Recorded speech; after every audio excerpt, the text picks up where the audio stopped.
I'm always happier about my most recent videos as it should be, and a little bit embarrassed on my past videos, and not 100% because those are learning experiences, and I really don't care what people say about my past videos as much as I care about my present videos. To start, you're gonna need a camera. It's true, you're gonna need a camera. You need a camera, and that could be your phone, that can be DSLR from 10 years ago. Really, it could be anything. In case that you're using a camera, which will be in most cases, this is gonna be a lot easier, I think. Don't care too much about the camera and stuff like that. If it can record, if you can see the image and it looks good, that's all you need to start, you know. I personally started with an old camcorder and then a really old Kodak point and shoot camera, an iPhone 4. I mean, not the only one. I'm sure a lot of you have started like this already. So there's nothing special in that. I mean, it's just how it is. We all start. We don't have a friend. We don't have family that has a really nice camera or anything like that. So you gotta start with what you have. That's my advice pretty much on this video. But in case that you already have a camera, like I said, it could be a DSLR. It's gonna be pretty similar, all of these steps.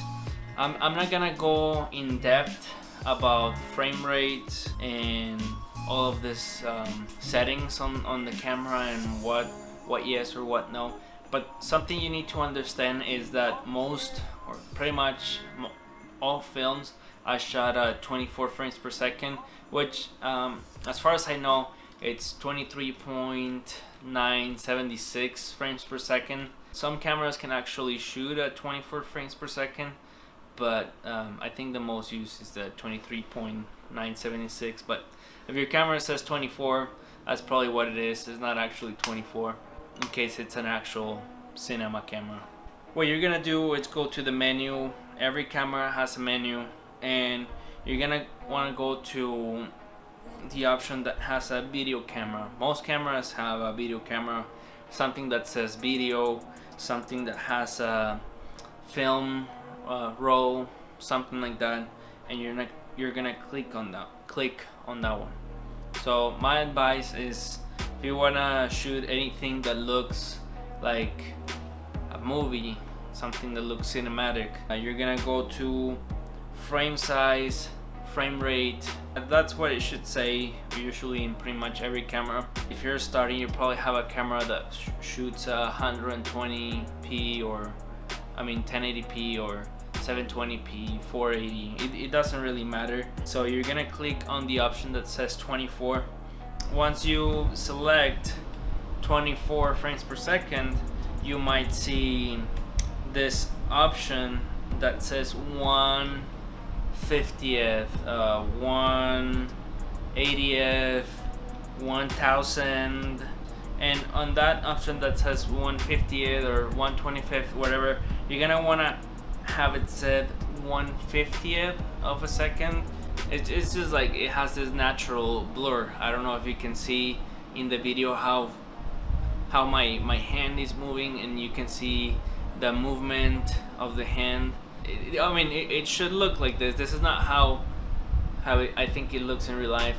It kind of does look like this in real life too, and that's how it should look on your camera, because that's how it's done on movies. And if you want it to look like movies, you gotta do it like this. Second one that I want to tell you, it's about the temperature.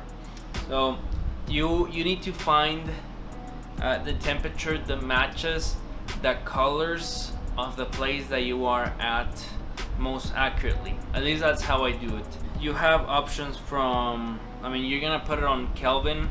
So like some of them have like preset, fluorescent, incandescent, shade, cloudy, and it doesn't matter that you say, this one looks really nice, like, I like this style. You don't want to do this. Like, you don't want to do that. You want to set it on Kelvin, and from there change the temperature to whatever looks best. If you want to find the most common one, it's gonna be between 5000 Kelvin and 6000 Kelvin. And step number three,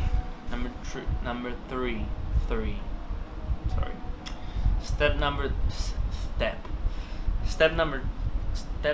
three, it's gonna be your ISO, and I'm gonna include the aperture, your shutter speed, your aperture, your ISO.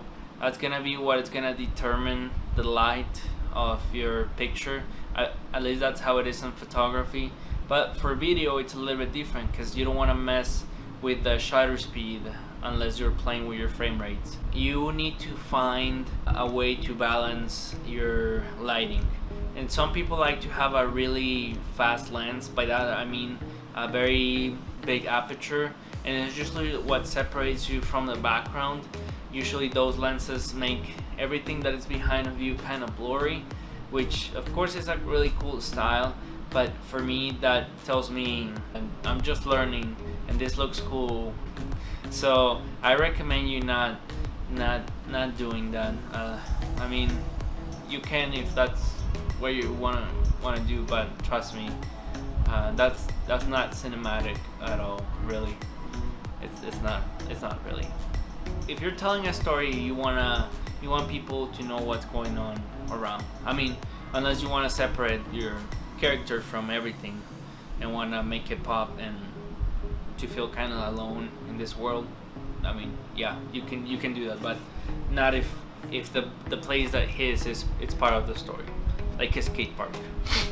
Yeah, and you need to find the right exposure for your picture. Just like here on this room, I have a light right there that it's bouncing back to me.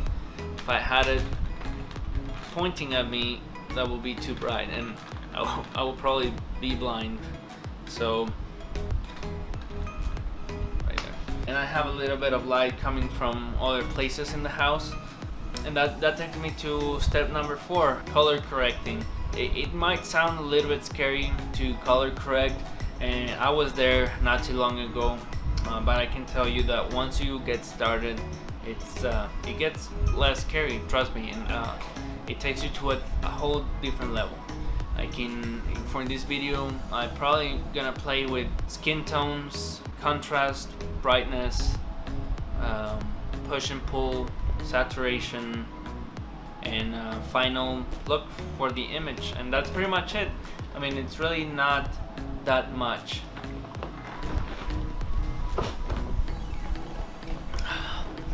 That's just something to have in mind, and that again takes me to probably my final step, and that's editing. When you're gonna make any video, it doesn't matter what it is.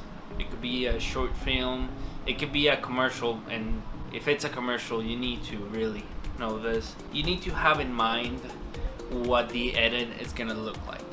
I think Peter McKinnon, he has like this cool style, you know. He's probably number 1 on YouTube when it comes to video ratings and stuff like that, and I mean, totally deserved, you know.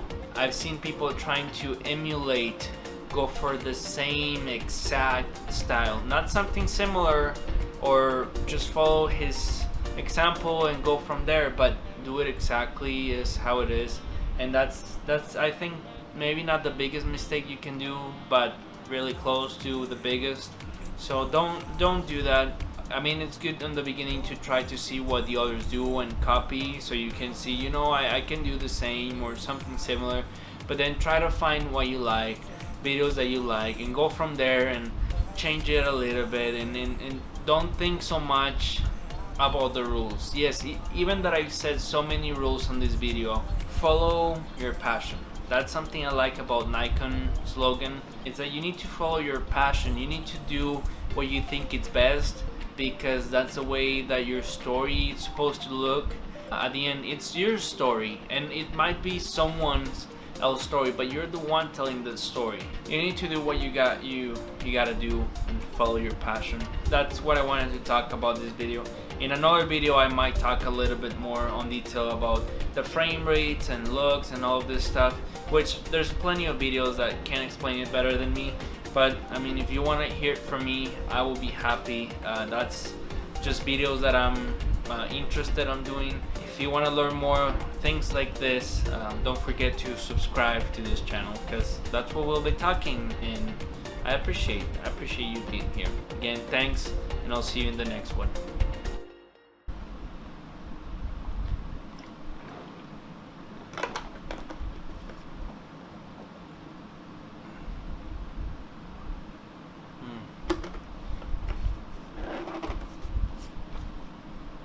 I love orange juice. I really do.